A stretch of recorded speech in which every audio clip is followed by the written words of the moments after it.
today, coming off of the win? I mean, it's continuing to teach.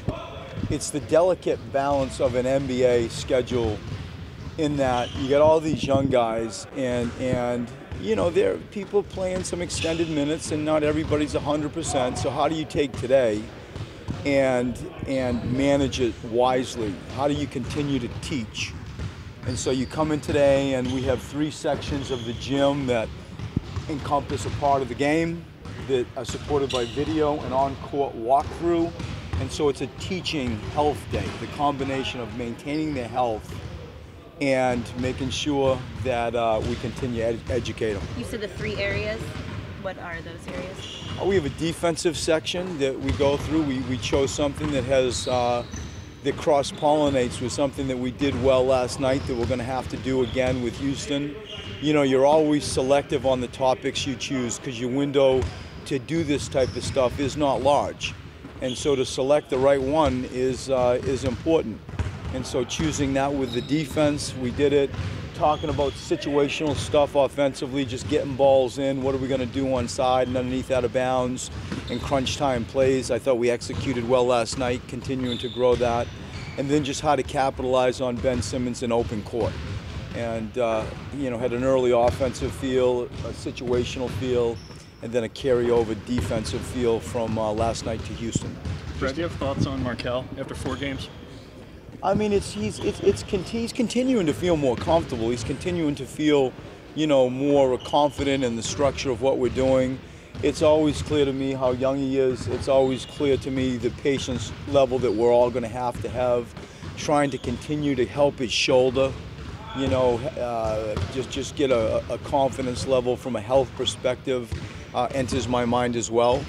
But last night in open court, you know, he did some things in open court where he put, you know, somebody in spin mode and crossed him and was just like running right at their back. He had key deflections. There were some positives last night from Markelle Fultz. What did you like about throwing Dario out there to start the third quarter last night? Were you looking for something in particular, or did you see something based on other groupings? I mean, so much of the evolution of playing this team is studying pairings. You know, and the more data you get, apart from just a coach's gut feel, you can put people together that should be playing more with each other. Lots of good players can be good players on an island, but then they seem to do more, you know, with different pairings. And so trying to take this group that we have and trying to keep as many sort of starters on the floor as you can and understanding who else might be paired well is a growth. It's an evolution. And I thought last night, you know, the guys responded well, and having Dario start the third period and bringing Jared maybe more off as that lightning rod off a bench to help Markelle in some ways. You know, we're learning. You always dial backwards, like the fourth period, it's a little bit all bets are off and you really like assess the game. Somebody probably is going to take a bullet because you're not going to play 10 guys in the last period. And then how do you want to reverse engineer it where you end the game with the people that feel like they are our best players tonight? And then who's got, you know, James Harden? You know, you got to be so mindful of matchups at that stage. And I think the growth of doing what I just said is always on my mind. Dario, as you asked, factored into that decision for those reasons. Speaking of James Harden, how do you approach the Rockets tomorrow? Easy question, right? You know, I'll give you standard answers that are true. It's a team thing that he has to see a crowd. He is just so dynamic in the first 3 to 4 seconds of their offense. And every coach in the NBA would spend a large majority of preseason in their emphasis on transition defense. It's where the world begins. You have to get back. And you do that with 5 men. You do that with the understanding that they are most lethal in the first, like, probably 3 to 5 seconds of a shot clock on makes and misses at times with James. Last year he was more surgical and just kind of like, you know, not flying because he played extended minutes and the weight of his responsibility was massive. So after makes it became more of like, he's going to get there, and ultimately it's going to be a middle pick and roll, and they're going to spread the floor and deal with it, which still made it hard.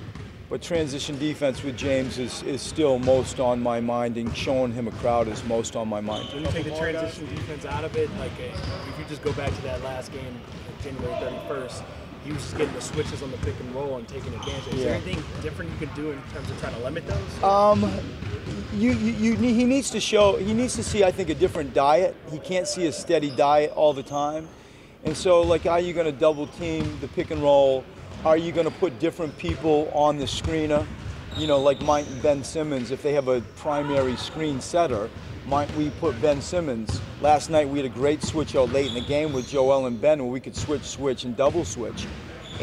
But the coaches are good. They're not just going to bring that same guy out because Ben Simmons has got him. They're going to bring somebody else out. And there is a little bit of cat and mouse with how you guard the pick and roll, and they're baiting the switch. I think that we have a switchable group. I don't see that as a negative under some circumstances. But I think the phrase you should hear the loudest is steady diet. Like, you can't give him a steady diet of the same look. Brett, you've got 3 of these road games out of the way, but you've got 7 more coming up really fast. What are the advantages and disadvantages of having such a heavy road schedule early on? I mean, we all knew what we were getting in for at the start of the season. Once we saw the schedule, and so my goal is to not overreact. The Toronto loss was disappointing for the margin. We felt like the Boston game was one we could have had, but you still reverse engineer it. You played 3 out of the top 4 teams in the East right off the bat, and now we're back on the road again. And I'm not looking at it as an opportunity to whine. It is the NBA. It's an opportunity to go on the road with a team and learn how to deal with life on the road. You're going to have to play them anyways. It's not probably the desired sort of schedule you would have asked for if you could have constructed it yourself, but it is what it is. And I see positives and also, opportunity to maybe expedite growth and expedite a level of mental toughness dealing with life on the road. Defensively, you've been very vocal and very deliberate with the tangibles of where you want this team to be team-wise defensively. What is that this year at this stage? You've got JoJo with no back-to-backs until games 20 and 21. You've got him what seems like around 30 minutes a game. I mean, how can you now say this is what we need to be? Ask that question one more time, Marshall. I think I get it. In terms of the tangibles, you've been very vocal whether you want to be a top 15 defensive team. What is that goal now that you have JoJo and his availability, I guess, until game 21? Right. We have internal goals that are draped under. We want to play in the playoffs, and there are many sort of coach speak things that I could give you that relate to that. I think to your broader question about defense and where we are now and where we want to be, you should hear the loudest that it has to be a playoff defense, and we'll all go back and say, well, you're going to have to be in the top 15 or you ain't going to be in the playoffs. We have internal things that we measure a little bit more than just that number this year. We have zoomed in on different things that we think are going to impact the playoffs more than other things statistically, analytically. I think defensively we have been erratic at times, very, very good against Detroit, really good for the large majority of the Boston game until we fouled too many shooters. And in Toronto in the second half, we were poor. Ultimately, I think with our group that can switch and Joel Embiid, we will grow to be, I hope to be an elite defensive team, a playoff defensive team. That was the first thing out of my mouth this morning with my side of the practice this morning. My State of the Union was playoff defense with the great examples from last night. Thanks, Coach. Thank you all.